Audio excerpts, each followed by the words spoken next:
Linkage is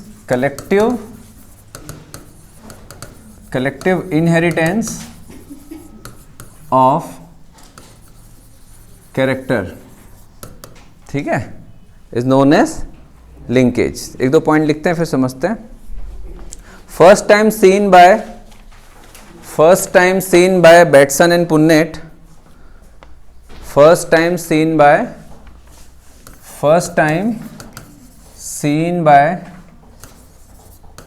Bateson and Punnett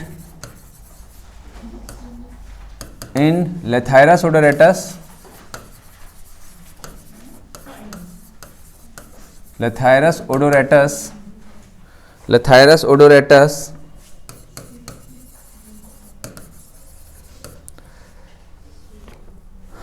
and gave coupling and repulsion phenomena.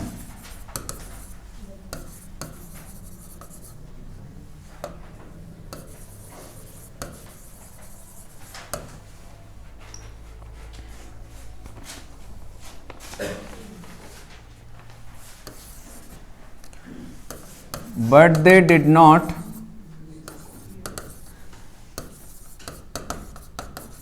explain linkage.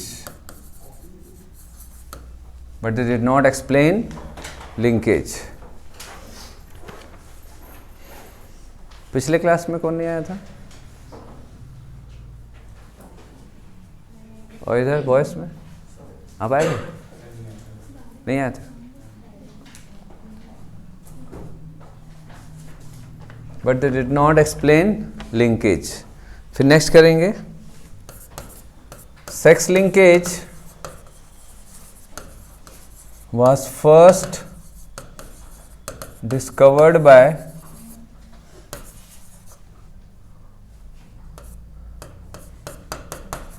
T.H. Morgan। किस में करेगा बताओ? Drosophila.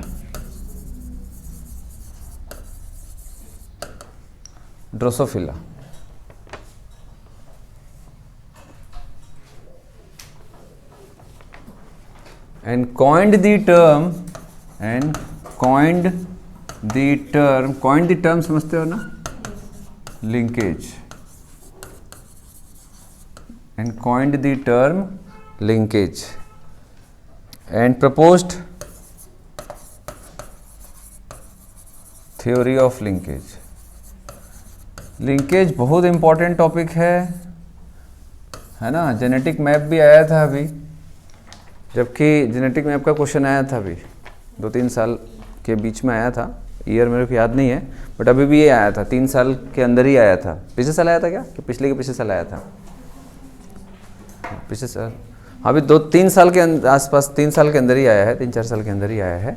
जबकि genetic map के क्वेश्चंस ज़्यादातर नहीं आते हैं, बट जेनेटिक मैप दिया हुआ है बुक में, बट जेनेटिक मैप के क्वेश्चंस नहीं आते हैं, है ना। थोड़ा सा दिक्कत होता है उसको कैलकुलेट करने में। बट अगर आप 1D मोशन पढ़ते हो, अगर आप पढ़े हो, समझे हो, तो जेनेटिक मैप भी बना लो, ठीक है। अगर फिजिक्स का आता है तो जैसे होता है ना, डिस्टेंस मेजर करने वाला, वही तो है। और क्या, एक पॉइंट से दूसरे पॉइंट तक इतनी स्पीड थी, उसके बाद उतनी स्पीड थी, इतना टाइम था, हाँ, तो डिस्टेंस मेजर करो, इसके बीच में कितना होगा। तो वैसे तो है, जेनेटिक मैप में भी वही रहता है, जीन का लोकेशन। चलो, हो गया।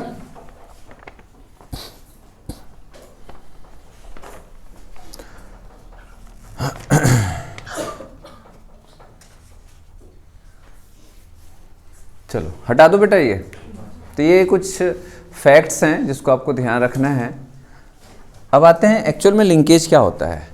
भाई देखो, मैंने जैसे आपको बताया कि बहुत जो इंसान है उसमें बहुत सारे कैरेक्टर जो रहते हैं, बहुत सारे जो कैरेक्टर हैं एक्चुअल में उसके लिए जो जीन है वो लिंक्ड ही हैं, है ना। जैसे फॉर एग्जांपल की बात करूं, एक्स और वाई क्रोमोसोम अगर है, छोटा सा बता देता हूं, तो उसमें एक ऐसा रीज़न होता है जिसके जीन हमेशा एक्स से एक्स में ही जाएंगे, मतलब एक्स में ही रहेंगे, और वाई वाला वाई में ही रहेगा। भाई जैसे फॉर एग्जांपल कि ये नॉन होमोलोगस पार्ट होता है। होमोलोगस पार्ट क्या होता है बेटा? What is homologous part of chromosome? Chromosome का जो ऐसा पार्ट, होमोलोगस क्रोमोसोम का पेयर होता है, होमोलोगस क्रोमोसोम पेयर होता है, तो ये भी एक प्रकार से होमोलोगस पार्ट और नॉन होमोलोगस पार्ट दोनों होता है एक्स और वाई में, ठीक है। तो मान के चलो कि एक्स और वाई है, तो दोनों में जो जीन है, कुछ जीन जो रहते हैं दोनों में एक ही कैरेक्टर के लिए जीन होगा, मे बी दोनों में डोमिनेंट होगा, रेसेसिव होगा या हेटेरोजाइगस होगा, बट ये एक्स और वाई में भी जो क्रोमोसोम्स, बहुत सारे जो नॉर्मल जो कैरेक्टर होते हैं उसके लिए जो जीन है वो एक्स और वाई दोनों में पाए जाते हैं। समझ आ रहा है? एक्स एक्स में भी पाए जाएंगे और एक्स और वाई में भी पाए जाएंगे, है ना। मतलब जैसे मान के चलो कि जो हीमोफीलिया वगैरह का जो जीन है वो, जैसे ब्लड क्लॉटिंग के लिए जो जीन होता है रेस्पॉन्सिबल होता है, वो एक्स और वाई दोनों में होता है ना, होमोलोगस पार्ट में। लेकिन नॉन होमोलोगस पार्ट में क्या होगा, ऐसा पार्ट जो उसके करस्पॉन्डिंग पेयर में वो जीन नहीं पाया जाएगा। जैसे फॉर एग्जांपल कि यहाँ पर मान लो TDF जीन है ना, TDF जीन जो होता है टेस्टिस डिटरमाइनिंग फैक्टर जो होता है, जो कि समझो नाम से समझ आ रहा है, टेस्टिस डिटरमाइन करने वाला फैक्टर, हाँ। तो ऐसा जीन जो कि टेस्टिस के फॉर्मेशन के लिए रिस्पॉन्सिबल है ना, टेस्टिस के फॉर्मेशन के लिए रिस्पॉन्सिबल है। तो भाई अब वो जीन अगर सेपरेट होकर के एक्स में चला गया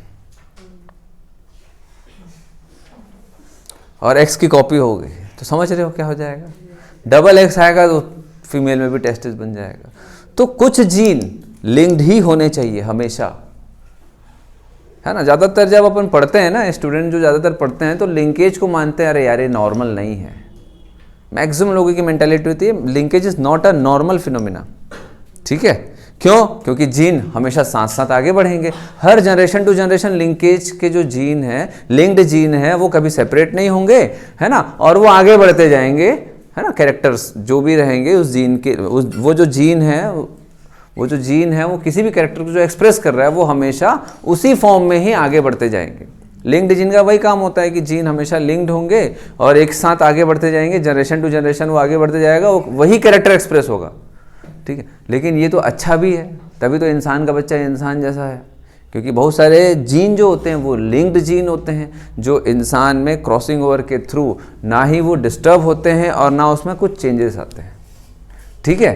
तो लिंकेज भी अच्छा होता है बहुत सारे सेंस में, ठीक। लेकिन बहुत ज़्यादा लिंकेज या सिर्फ लिंकेज अच्छा नहीं होता है। क्यों?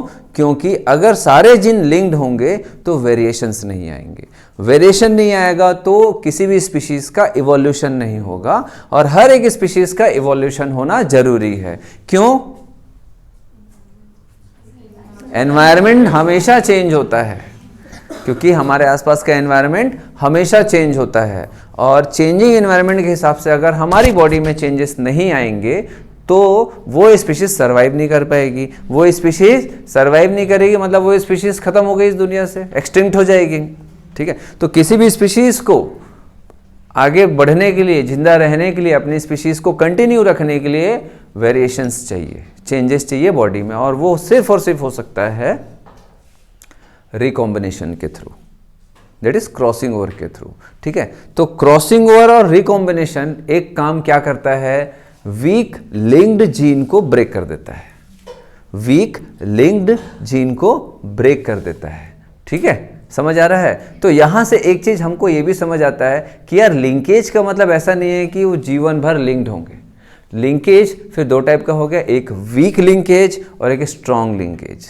समझ आ रहा है भाई? दो लोग अगर एकदम पास पास बैठे हैं, इसका मतलब है उनके बीच में बहुत अच्छी बहुत स्ट्रॉन्ग बॉन्डिंग है ना, दो दोस्त एकदम घनिष्ठ है। समझ आ रहा है? तो कहीं भी बैठेंगे तो साथ साथ बैठेंगे। जैसे देखो ये दो लोग यहाँ पर, पिछले बार लोग यहाँ बैठे थे, है ना, तो गए तो साथ साथ, वहां से यहाँ आए तो साथ साथ, तो ये होता है लिंकेज, ठीक है। अब अलग बात है कि इनके बीच में कोई आके बैठ जाए, है ना, और किसी एक से दोस्ती बना ले तो उसको उठा के ले जाएगी, चल उधर बैठेंगे रे, इसको छोड़ना, इसको रहने दे। समझ आ रहा बात?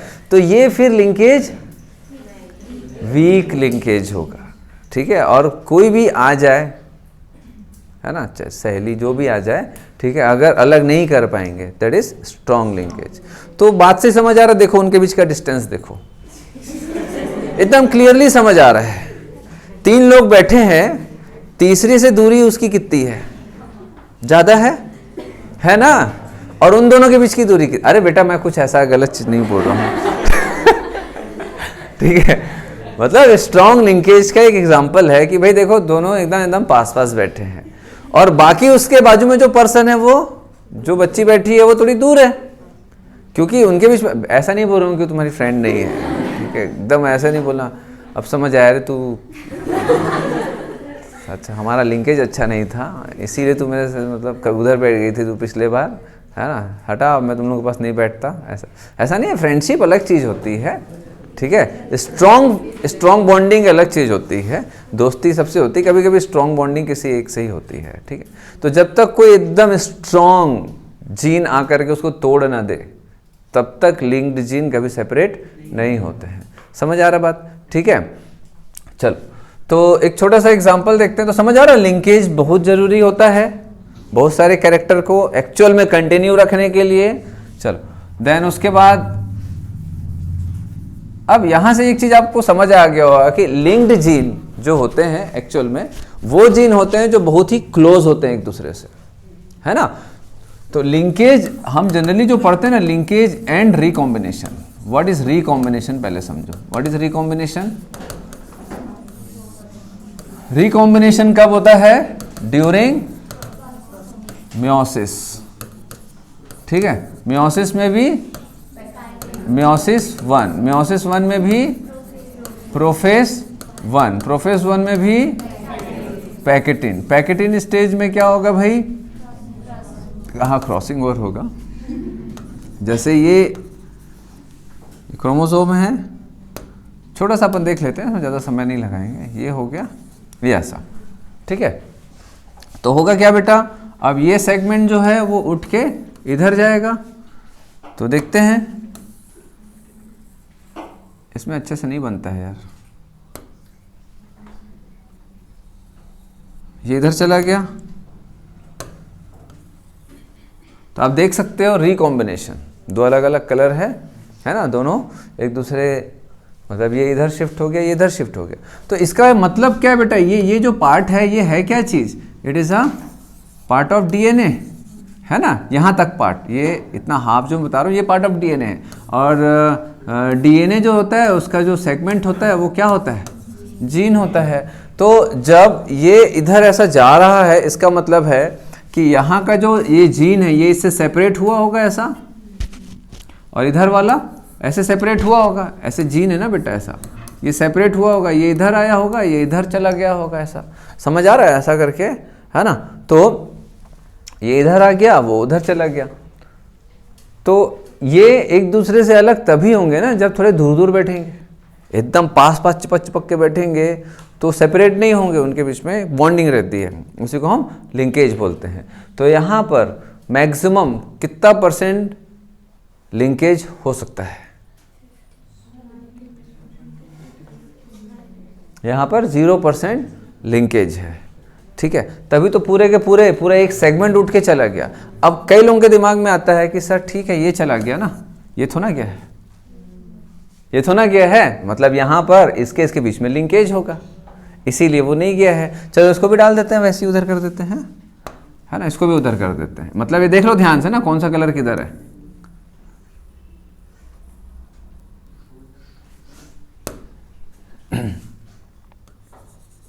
ये मैं पॉइंट छोड़ा हूँ जानबूझ के, है ना, कि वाइट वाला कौन सा था, ये ऐसा।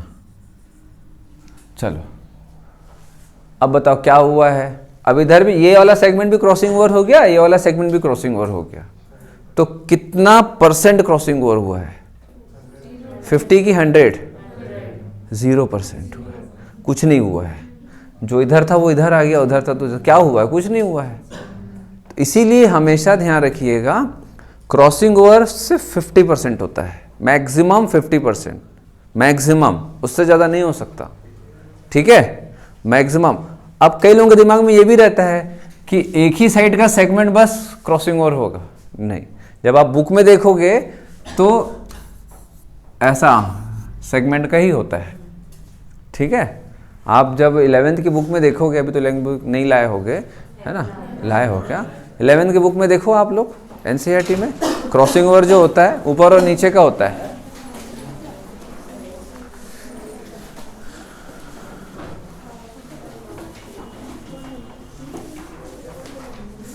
दे बेटा, मैं ढूंढ दे रहा हूँ।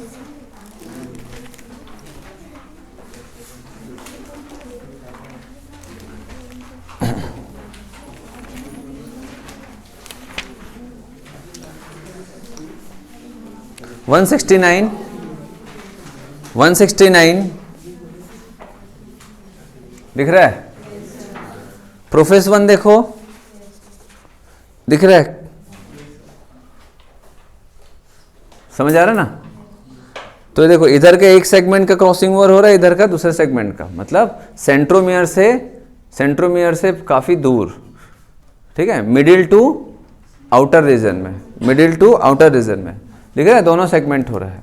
तो मैक्सिमम आप देख सकते हो बेटा कि एक जो सेगमेंट है ना, लोअर सेगमेंट का इधर का हाफ और अपर सेगमेंट का इधर का हाफ, बस ऐसा एक दूसरे से ऐसा रिकम्बाइन हो रहे हैं, ठीक है। इसका मतलब क्या होता है, सीधी सी बात है, 50% मैक्सिमम होगा, उससे ज़्यादा नहीं होगा। उससे ज़्यादा होगा तो वो वापस वैसे ही हो जाएगा, तो रिकॉम्बिनेशन 0 हो गया, ठीक है। समझ आ रहा है? तो अगर मैं आपसे पूछूं कि रिकॉम्बिनेशन 50% है तो लिंकेज कितना है? 0 है ना। और अगर लिंकेज पूरा का पूरा लिंकेज है 100%, तो कितना परसेंट रिकॉम्बिनेशन होगा? 0। तो याद रखिएगा कि जो पूरा टोटल सेगमेंट होता है ना क्रोमोसोम का, उसका 50% में ही सारा चीज़ होता है, 100% कभी कुछ नहीं होता, ठीक है। तो लिंकेज 50% होगा, लेस देन 50%, मैक्सिमम 50, या रिकॉम्बिनेशन 50% होगा, ठीक। इतना समझ गए आप लोग? देन दूसरी चीज, अगर कोई जीन यहाँ पर है, जैसे ये एक जीन है, जीन 1, और ये दूसरा जीन है, जीन 2, और ये तीसरा जीन है, जीन 3, है ना। वैसे अगर हम बात करें, और अपन ले लेते हैं इसको,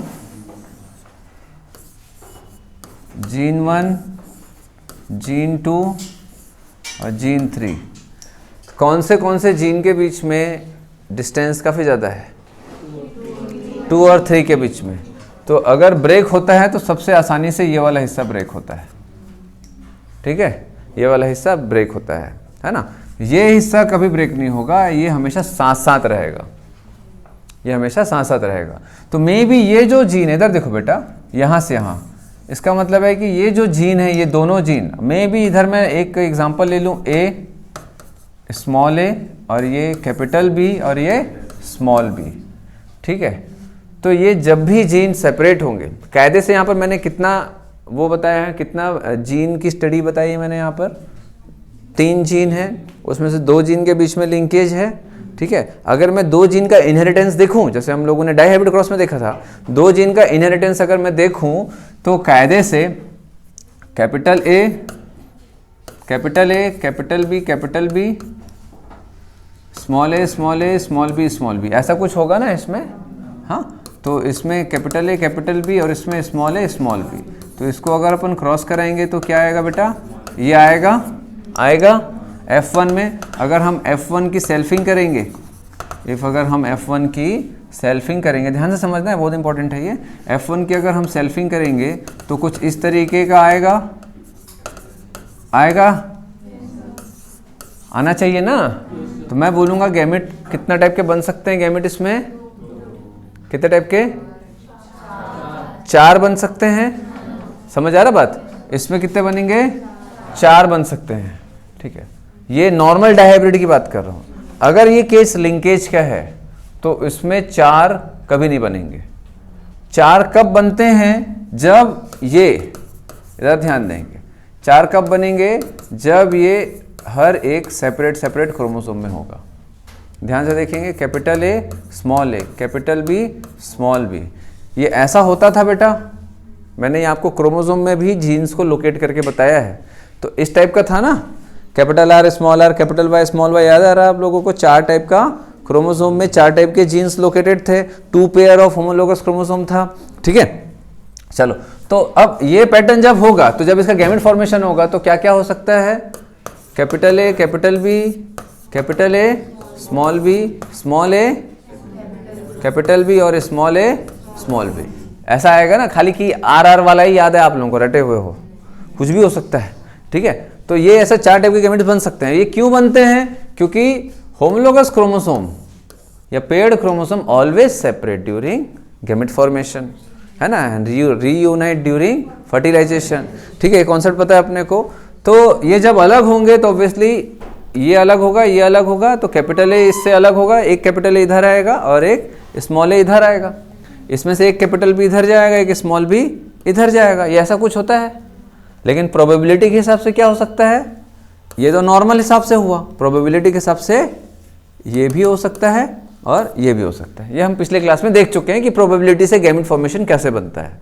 ठीक है, जनरली 2 बनते हैं बट 4 टाइप के बन सकते हैं। याद आ रहा है? ए बेटा कहाँ ध्यान दे रही हो? बुक में नहीं है ये सब, बुक में नहीं है ये सब। हाँ, बुक में मत देखो। समझ आ रहा है? 4 टाइप के प्रोबेबिलिटी हैं। तो ये 4 टाइप के इसीलिए बनते हैं क्योंकि चारों जीन 4 अलग अलग क्रोमोसोम्स में लोकेटेड हैं। अब यहाँ पर क्या सीन है बताओ? ये एक क्रोमोसोम है और ये सेकंड, ये दोनों के दोनों होमोलोगस हैं, एक ही कैरेक्टर के लिए जीन्स हैं इसमें। अब अगर मैं इसी पैटर्न को लूं तो चलो ये कितने क्रोमोसोम में होंगे बताओ? ये वाला कितने क्रोमोसोम में होंगे? 2। चलो इसको ले लो, ये वाला ले लो, ये कितने क्रोमोसोम में बताओ?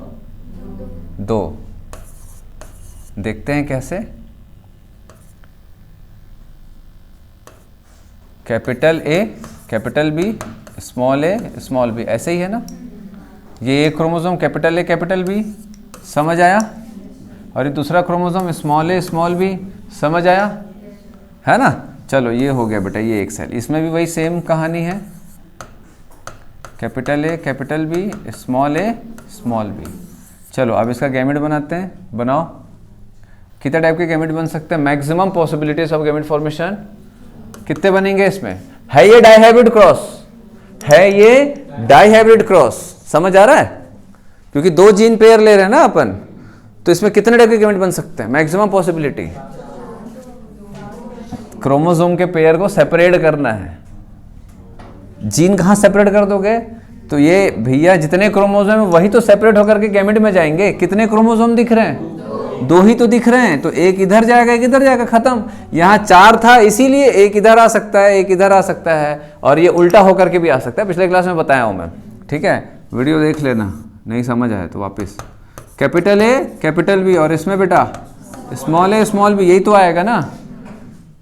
तो डाइहाइब्रिड क्रॉस में 4 पॉसिबिलिटीज थी, बट यहाँ के लिंकेज वाले डाइहाइब्रिड क्रॉस में कितनी पॉसिबिलिटीज है? सिर्फ 2 ही है मैक्सिमम। यहाँ भी सेम ऐसे ही। ये मैं क्रोमोसोम के पैटर्न से समझा रहा हूँ आप लोगों को, स्मॉल ए, स्मॉल बी, और कैपिटल ए, कैपिटल बी। चलो इनका क्रॉस करते हैं। ये मेल गैमेट है और ये दोनों फीमेल गैमेट है। चलो बताओ क्या आ रहा है रिजल्ट? फिनोटिपिक जीनोटिपिक रेशियो निकालो, करो। अभी आधा पेज छोड़ के कर लेना। मैं जैसा बताया हूँ ना बेटा, ये जो क्रोमोसोम पैटर्न है ऐसा ऐसा आप लोग बना लेना। ठीक है, बुक में देखोगे तो कई चीज़ें नहीं समझ आएंगी आपको।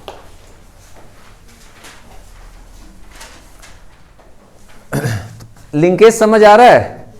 देखो यहाँ पर कैपिटल ए और कैपिटल बी जो जीन है, ध्यान से देखो पहले, कैपिटल ए और कैपिटल बी जीन लिंक्ड नहीं है, इसीलिए सेपरेट होकर के दूसरे अलग अलग क्रोमोसोम में हैं। यहाँ भी small a, small B linked gene नहीं है, दोनों अलग अलग क्रोमोसोम में हैं। बट यहाँ पर small a, small b, capital A, capital B linked gene है, जो हमेशा साथ साथ रहेंगे, सेपरेट नहीं होंगे और अलग क्रोमोसोम में नहीं जाएंगे। मतलब यहाँ पर जो 2 टाइप का जो जीन था वो अलग अलग क्रोमोसोम में था। 2 टाइप का मतलब समझो, एक ए टाइप का, एक बी टाइप का। तो ए टाइप का जीन अलग क्रोमोसोम में, बी टाइप का जीन अलग क्रोमोसोम में है। यहाँ पर ए और बी जीन दोनों एक ही क्रोमोसोम में, क्योंकि दोनों बहुत ही नियर है, पास पास है, लिंकेज है उनके बीच में। अब चलो इसका अपन क्रॉस करवाओ और इसका total number of zygote, phenotypic ratio, genotypic ratio बताओ।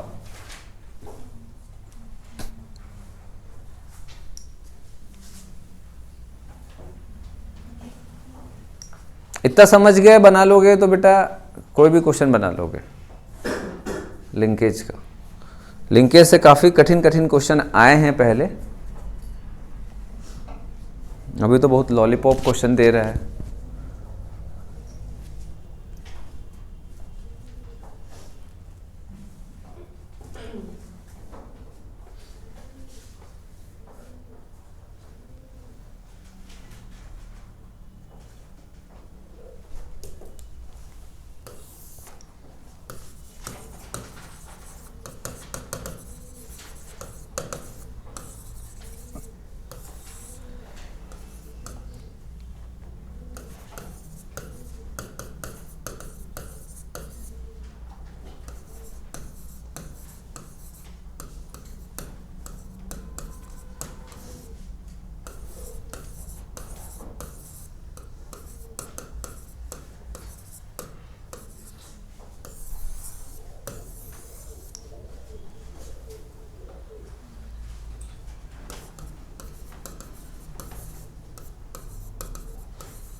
आ गया? चलो बताओ कितना है। ए बेटा कितना उतारते हो, सीधा आंसर लिखा करो यार, छोड़ दिया करो जगह। फिनोटाइपिक रेशियो कितना है 3:1 और genotypic ratio 1:2:1। Total number of offspring 4। ठीक है, समझ आ रहा है? तो ये रिजल्ट देख के आपको क्या समझ आ रहा है? ये तो मोनोहाइब्रिड जैसा रिजल्ट है। Total number of offspring, phenotypic ratio, genotypic ratio तो पूरा मोनोहाइब्रिड जैसा है ना? इसका क्या मतलब हुआ? If there is a complete linkage, dihybrid acts as a monohybrid. समझ आ रहा है? तो अगर मैं आपको बोलूं कि चलो in a complete linkage case,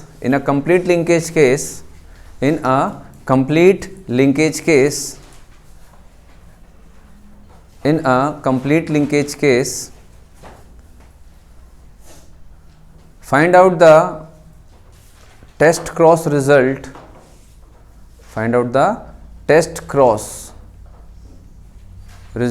bracket में phenotypic ratio and genotypic ratio PR and GR। Find out the test cross result bracket में PR and GR, phenotypic ratio and genotypic ratio for dihybrid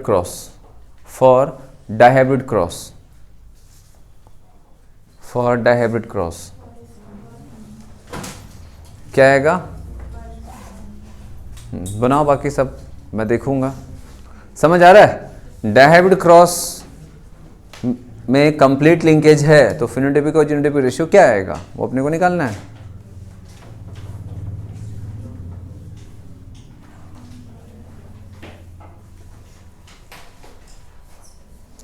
नहीं, question नहीं समझ आया तो पूछो मेरे से। समझ आ गया क्वेश्चन? टेस्ट क्रॉस है बेटा, डाइहाइब्रिड क्रॉस का टेस्ट क्रॉस करना है, ठीक है, जिसमें कंप्लीट लिंकेज है। डाइहाइब्रिड पैटर्न है, उसका टेस्ट क्रॉस करना है। आपको मालूम है टेस्ट क्रॉस कैसे करते हैं डाइहाइब्रिड में?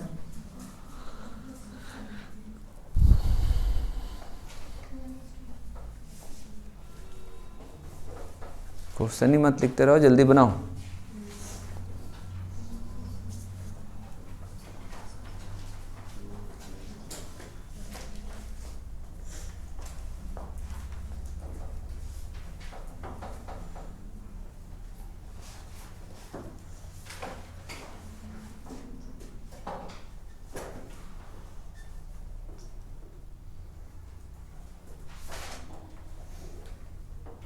इतना टाइम लग रहा है?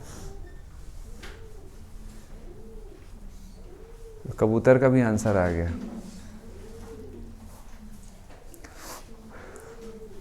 आया? क्या आया? अरे बाबा, डाइहाइब्रिड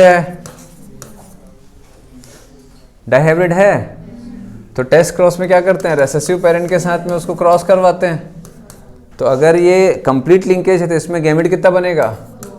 2 ही टाइप का बनेगा, ठीक है। और इसमें एक ही टाइप का। कौन है 2 बोले? हाँ, अब इधर क्या आएगा?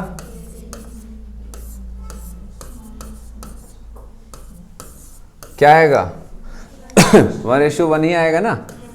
PR एंड GR 1:1 आएगा। 1:1 जनरली कौन से हाइब्रिड में आता है? मोनोहाइब्रिड में। इसका क्या मतलब है कि जितना भी रिजल्ट आएगा अब, ठीक है, सब मोनोहाइब्रिड जैसा आएगा। डाइहाइब्रिड, अगर टेट्रा हाइब्रिड देगा तो डाइहाइब्रिड जैसा रिजल्ट आएगा। समझ आ रहा है कंप्लीट लिंकेज में क्या होता है? क्लियर हो रहा है? ठीक है, चलो आप लोग अपना NCERT का वो निकालो, लिंकेज वाला। देखा बेटा, पुराना बुक इस्तेमाल कर रही हो अंजुम? नया है क्या? हाँ, ये कौन तो बच्चे लोग कर रहे थे ना पुराना बुक? हाथ उठाओ। नया ली बेटा?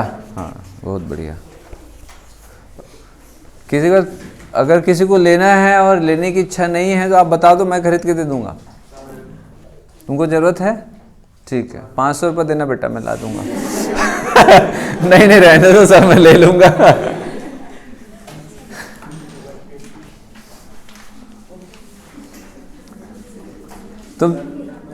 तुम 350 नंबर लाओ, हाँ फिर मैं दे दूंगा, ठीक है, मेरे तरफ से 350 टेस्ट में, इस टेस्ट में नहीं, अभी वो जो हुआ है, अभी जो आने वाला है, इसमें 350 नंबर बस ला लो, ठीक है।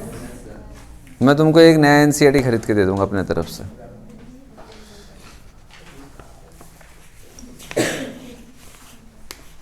और कोई है जो NCERT नया नहीं है किसी के पास? और जब बस हाथ में तो दूसरा बेच देंगे अगले साल करके। सर से ले लेते हैं नया, अगले साल बेच देंगे। अभी जिनका इनका सिलेक्शन हुआ है सबको फर्स्ट ईयर की बुक दी है हम लोग, फर्स्ट ईयर की मेडिकल की बुक्स, खरीदना नहीं पड़ा किसी को।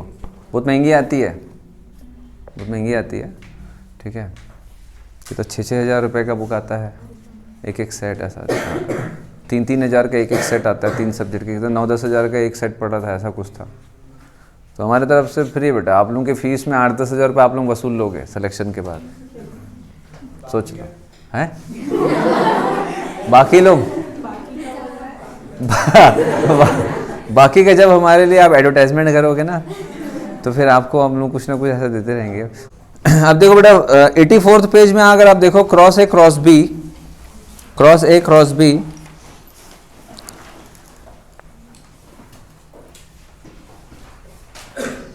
दो डाइहाइब्रिड क्रॉस का दिख रहा है आप लोगों को, है ना, क्रॉस ए क्रॉस बी दिख रहा है, ये वाला जो है ना। तो क्रॉस बी जो है उसमें आप पेरेंटल एंड रिकॉम्बिनेशन जो देखो, F1 जनरेशन दिख रहा है ये वाला, ठीक है। F1 जनरेशन का क्या होगा, अब ये गैमेट बनेगा, यहाँ पर गैमेट लिखा है ना, इसको समझ लो। कई लोगों को तो यही नहीं समझ आता है क्या दिया है भगवान, छोड़ देते हैं इसको। ये गैमेट फॉर्मेशन हो रहा है, पेरेंटल है, रिकॉम्बिनेशन हो रहा है, ठीक है। पेरेंटल कॉम्बिनेशन है, रिकॉम्बिनेंट है। तो आप देख सकते हो पेरेंटल कॉम्बिनेशन कितना है क्रॉस बी में, 60.8, और रिकॉम्बिनेंट कितना है 37.2, ठीक है। हम लोगों ने डाइहाइब्रिड क्रॉस में देखा था ना ये, इसका मतलब ये नॉर्मल है, इसमें है क्या लिंकेज है, इसमें लिंकेज नहीं है बेटा, है ना। इसीलिए cross B shows law of independent assortment, independent assortment. यहाँ पर इंडिपेंडेंट असॉर्टमेंट जो है, यहाँ पर इंडिपेंडेंट असॉर्टमेंट होगा। देखो ना बेटा, गैमेट्स अलग अलग क्रोमोसोम में, तो कोई भी गैमेट किसी भी गैमेट, कोई भी क्रोमोसोम किसी भी क्रोमोसोम के साथ में पेयरिंग बना सकता है। It is a law of independent assortment. इसीलिए इंडिपेंडेंट असॉर्टमेंट अगर होगा तो 16 टाइप के पॉसिबल जीनोटाइप्स दिखते हैं।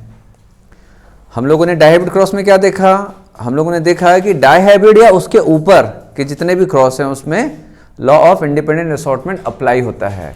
इसीलिए 4 ऑफस्प्रिंग के बदले हमको 16 ऑफस्प्रिंग देखने को मिलते हैं। जनरली 4 ही मिलेगा भाई, 4 मेल गैमेट 4 फीमेल गैमेट के साथ फ्यूज होगा तो 4 जाइगोट बनेगा, 4 ऑफस्प्रिंग बनेगा। लेकिन हमको 16 पॉसिबल जीनोटाइप्स या 16 पॉसिबल ऑफस्प्रिंग्स देखने को मिलते हैं बेटा। समझ आ रहा बात है ना, 16 पॉसिबल ऑफस्प्रिंग्स देखने को मिलते हैं। ये सारा का सारा जो 16 पॉसिबिलिटीज हैं, अपन बोलते हैं ना प्रोबेबिलिटीज ऑफ ऑफस्प्रिंग, होंगे 16 नहीं होंगे तो 4 ही भाई, सीधी सी बात है। 4 मेल गैमेट 4 फीमेल गैमेट को फ्यूज फर्टिलाइज करेगा तो 4 ही तो ऑफस्प्रिंग दिखेगा। लेकिन बुक में हम लोगों ने देखा कि 16 बनते हैं जाइगोट, तो वो बनते नहीं है, वो प्रोबेबिलिटीज हैं, उतने बन सकते हैं, मैक्सिमम प्रोबेबिलिटीज है। तो this maximum probability is only due to law of independent assortment. समझ आ रहा बात, समझ आ रहा बात, ठीक है। दूसरा, जनरली इसमें अगर आप देखोगे तो 2 ही टाइप के गैमेट बनने चाहिए भाई। एक क्रोमोसोम को दूसरे से अलग करोगे तो एक में जाएगा, इन दोनों को अलग करोगे तो ये दूसरे में जाएगा। तो 2 ही टाइप के बनने चाहिए, बनते 4 हैं, तो ये बन सकते हैं 4, बनते नहीं है, बनते तो 2 ही हैं, बन सकते हैं 4। That is the probability of gamete formation. ये सभी के सभी लॉ ऑफ इंडिपेंडेंट असॉर्टमेंट के कारण होता है, क्योंकि जीन्स लिंक्ड नहीं है, ठीक है। लेकिन अगर हम कंप्लीट लिंकेज की बात करें तो वहां पर जीन्स लिंक्ड है। इसीलिए इंडिपेंडेंटली कोई भी जीन इंडिपेंडेंटली किसी दूसरे के साथ में फ्यूज नहीं हो सकता। समझ आ रहा है? और कंप्लीट लिंकेज में कोई भी न्यू कॉम्बिनेशन नहीं देखने को मिलता। जनरली मैक्सिमम आपको पेरेंटल कॉम्बिनेशन देखने को मिलेगा। यहाँ भी आप देख सकते हो पेरेंटल कॉम्बिनेशन अगर आप क्रॉस किए होगे तो आपको क्या देखने को मिलेगा बेटा? ये ऐसा, ये ऐसा,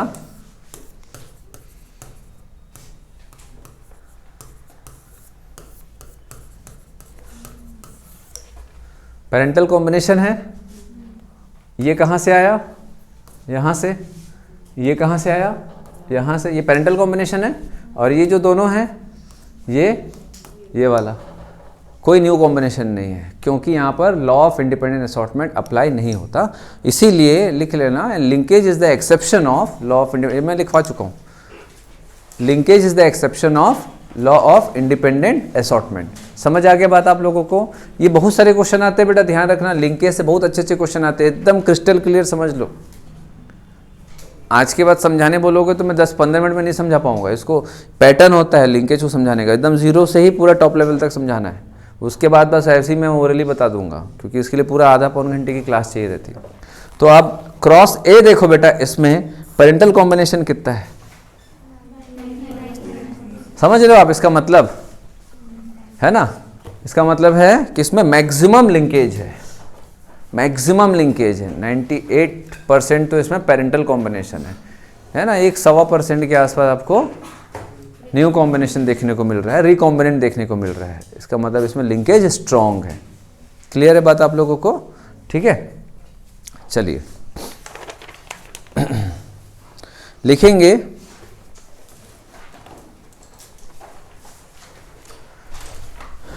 ये समझ आ गया? नॉर्मल डायहाइब्रिड क्रॉस और dihybrid cross in linkage. Next लिखेंगे थ्योरी ऑफ लिंकेज में, फिर उसके बाद लिंकेज ग्रुप बताऊंगा। थ्योरी ऑफ लिंकेज में लिखेंगे, पहले मैं नहीं लिखवा रहा था पिछले साल तक, लेकिन पिछले साल थोड़ा कुछ उटपटांग टाइप का क्वेश्चन आ रहा है, इसलिए मैं थोड़ा इसमें ज़्यादा करवा रहा हूँ। Linked genes are linearly located on same chromosome. Linked gene is linearly located on same chromosome. दिख रहा है आप लोगों को? यहाँ ये दिख रहा है बेटा, ये वाला ए और बी कहाँ पर हैं? सेम क्रोमोसोम में है ना? ये दोनों जीन लिंक्ड हैं, ये दोनों जीन लिंक्ड हैं, एकदम आसपास हैं, है ना? They get separated if exchange or crossing over takes place between them. They get separated if crossing over takes place between them.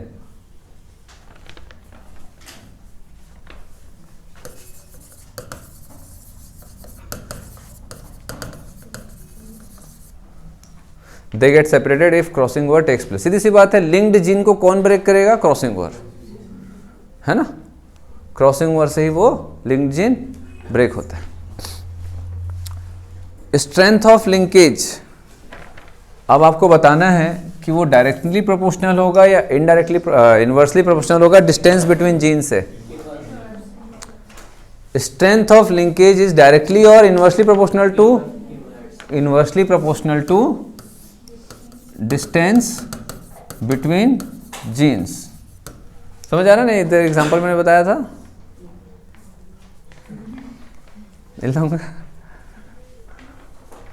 Directly होगा इनवर्सली होगा बेटा? हाँ। इसका मतलब क्या है? जितने पास पास रहेंगे उतना स्ट्रॉन्ग लिंकेज होगा, जितने दूर दूर रहेंगे उतना वीक लिंकेज होगा, है ना? नेक्स्ट लिखेंगे, तो लिंकेज को कौन ब्रेक करता है? कौन से प्रोसेस के थ्रू लिंकेज डिस्टर्ब होता है? Crossing over. और क्रॉसिंग ओवर किसके कारण नहीं हो पाता है? लिंकेज के कारण नहीं हो पाता है। इसका ये उल्टा मतलब, समझ गए?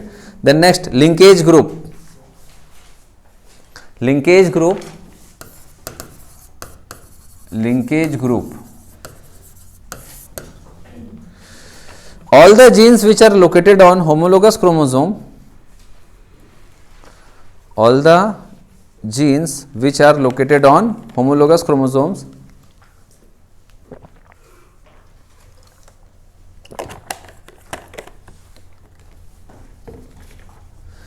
All the genes which are located on homologous chromosomes inherit together, so we consider one linkage group. Inherit together, so we consider one linkage group.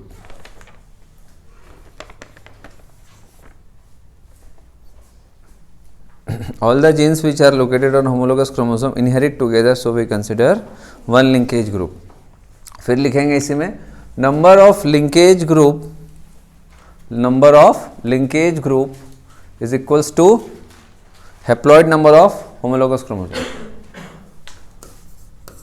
Number of linkage group is equals to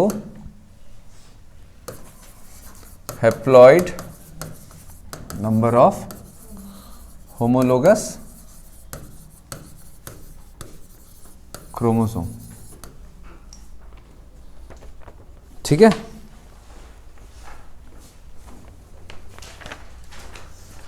जैसे for example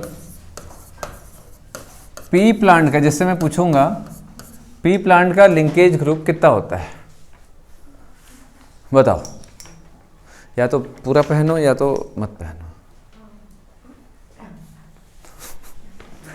यहाँ क्या मतलब, हाँ निकाल दो उसको, बता दो, कुछ नहीं होता, सर्दी है। हाँ हाँ तो फिर पहन लो। पी प्लांट में लिंकेज ग्रुप कितना है? लिंकेज ग्रुप, रेशियो नहीं बता, लिंकेज ग्रुप मैंने क्या बताया, नंबर ऑफ लिंकेज ग्रुप क्या होता है, haploid number of homologous chromosome. तो number of linkage group pea plant में कितना होगा, कितना होगा भाई? इसमें डिप्लॉइड कितना होता है, 14, हैप्लॉइड कितना होगा, n मतलब 7। तो सीधी सी बात है, इसमें लिंकेज ग्रुप कितना होगा, लिंकेज ग्रुप इज 7। क्योंकि मैंने क्या बताया था, लिंकेज ग्रुप का नंबर क्या होता है, haploid number of homologous chromosome. तो डिप्लॉइड अगर 14 है तो हैप्लॉइड कितना होगा, 7। चलो ड्रोसोफिला का लिख लो, ये कुछ कुछ बस लिखवा रहा हूँ जो जरूरी है। ड्रोसोफिला में 2n कितना होता है, 8। तो लिंकेज ग्रुप कितना होगा, लिंकेज ग्रुप इज 4। ठीक है,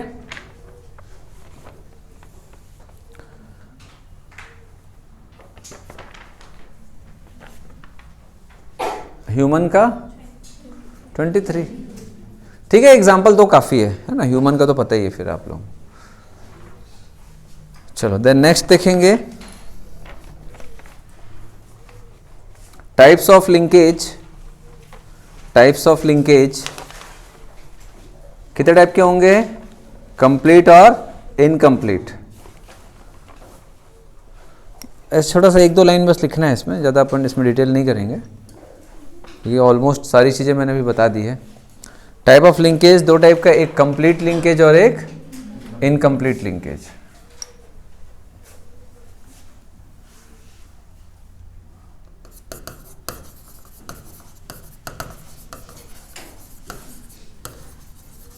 complete and incomplete. Complete linkage जो रहता है बहुत रेयर होते हैं, लिख लेना, it is very rare, it is very rare. और इसमें म्योसिस में कौन सा स्टेज नहीं होगा, पैकेटिन स्टेज। ठीक है, it is very rare and here meiosis occurs without crossing over, है ना, समझ आ रहा है। Here meiosis occurs without crossing over, here meiosis occurs without crossing over. Clear हो रहा है। अगर ऐसा क्वेश्चन आता है कि भैया there is a complete linkage, तो कौन सा स्टेज सेल डिवीजन का नहीं होगा। अब देखो इसको सीधा जोड़ दिए सेल डिवीजन वाले में, है ना, समझ आ रहा है बात। पैकेटिन, म्योसिस 1 का, प्रोफेस 1 का पैकेटिन नहीं होगा, उसके बिना ही म्योसिस हो जाएगा। क्लियर हो रहा है बात, है ना। तो क्वेश्चन कहीं से भी खींच सकते हैं। देन नेक्स्ट लिखेंगे इसमें कितना न्यू कॉम्बिनेशन दिखना चाहिए? 0. There is no new combination and always parental combination. There is no new combination and always parental combination. ठीक, there is no new combination and always parental combination.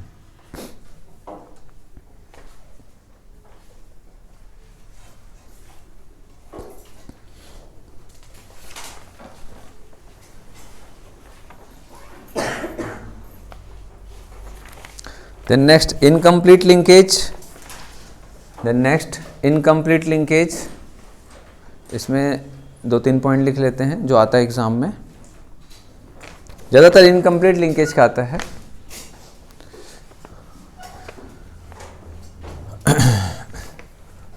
Parental combinations are more in number and new combinations are less. Parental combination are more in number and new combinations are less in number.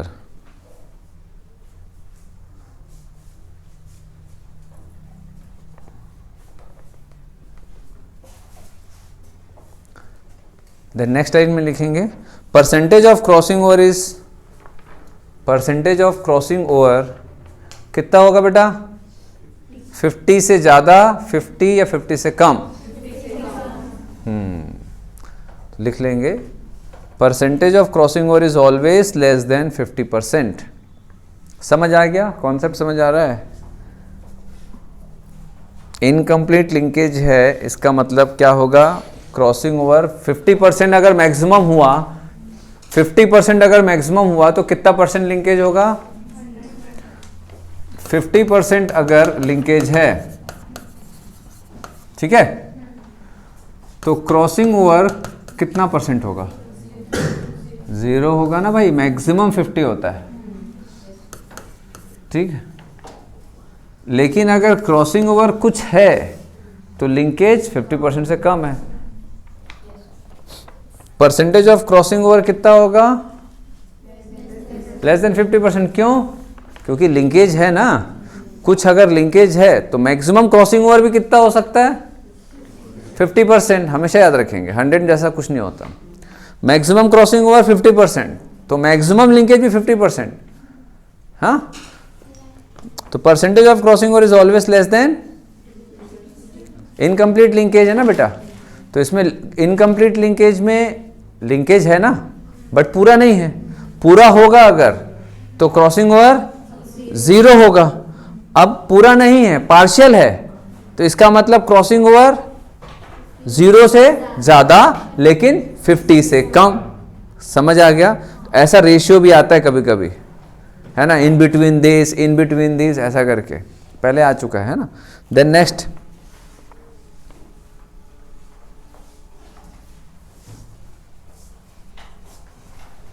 if 50% crossing over then linkage is, if there is 50% crossing over then, if there is 50% crossing over then linkage is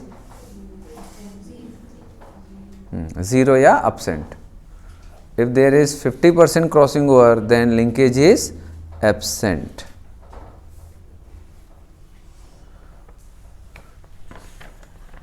हो गया? तो अब मुझे बताएंगे कोई कि इसमें independent assortment दिखेगा कि नहीं दिखेगा?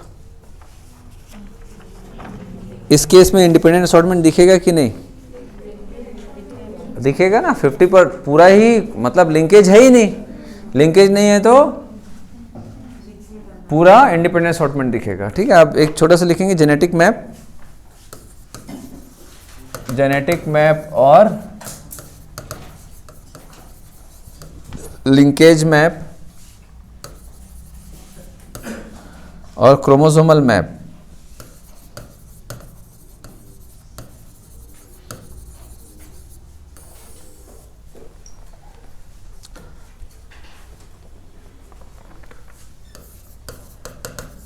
गिवन बाय स्टूटवेंट,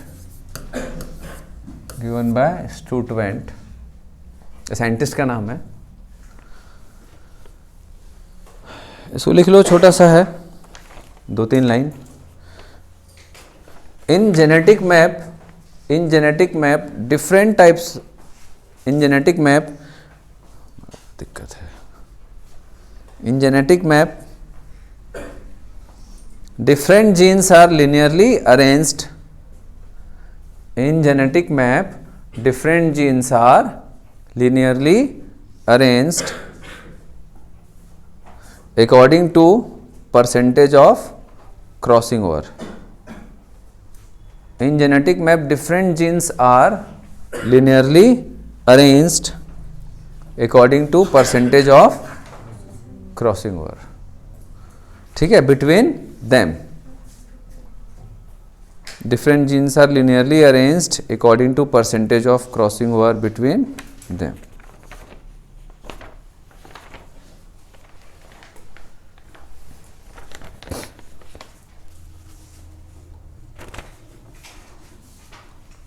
हो गया.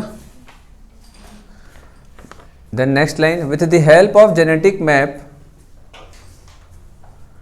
with the help of genetic map, with the help of genetic map we can find out position of, we can find out position of a particular gene on chromosome, position of a particular gene on, position of a particular gene on chromosome. Then next, genetic map is helpful in the study of genome. Genetic map is, आप लोग उसमें पढ़े होगे, molecular basis में पढ़े हो, human genome project, HGP में पढ़े हो ना, 3.3 × 10⁹ बेस पेयर्स होते हैं in a set of chromosome, human chromosome, है ना. तो genetic map is helpful in the study of genome. चलो एक एग्जांपल के तौर पर देखते हैं, एक क्वेश्चन देखते हैं इसमें. ABCD जीन है, ABCD जीन है, S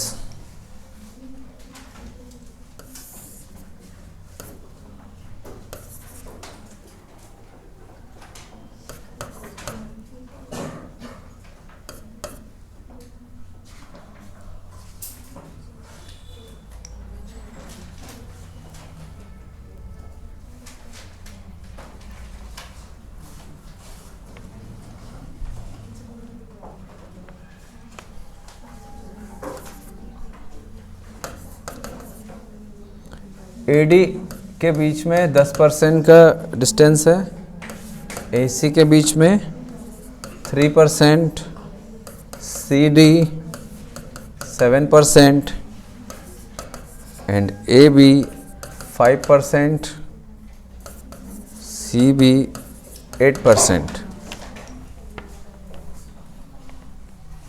Find out arrangement of gene, find out arrangement of gene in a chromosome. Find out arrangement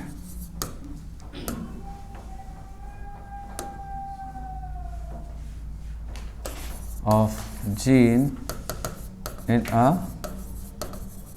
chromosome.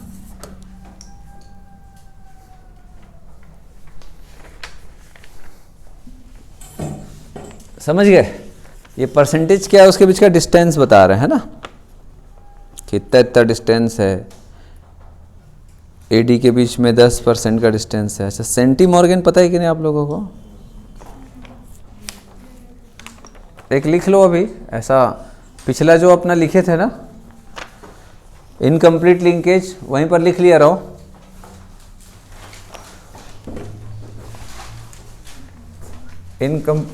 Incomplete linkage लिखे थे ना, वहीं पर आप लोग लिख लिया रहो. 1% crossing over equals to 1 centimorgan. 1% crossing over equals to 1 centimorgan. तो 50% crossing over equals to 50 centimorgan. ये क्या होता है? cm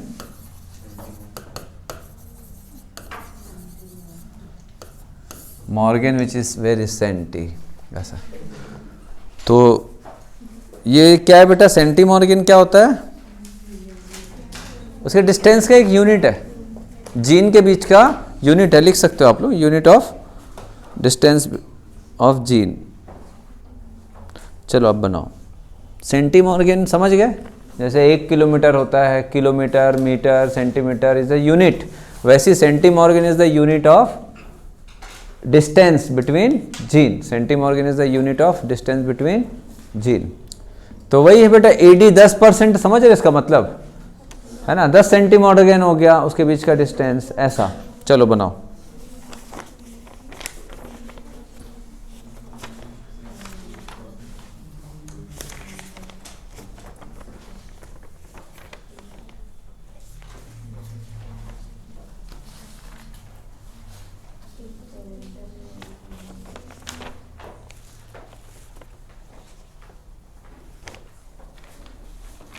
हो गया?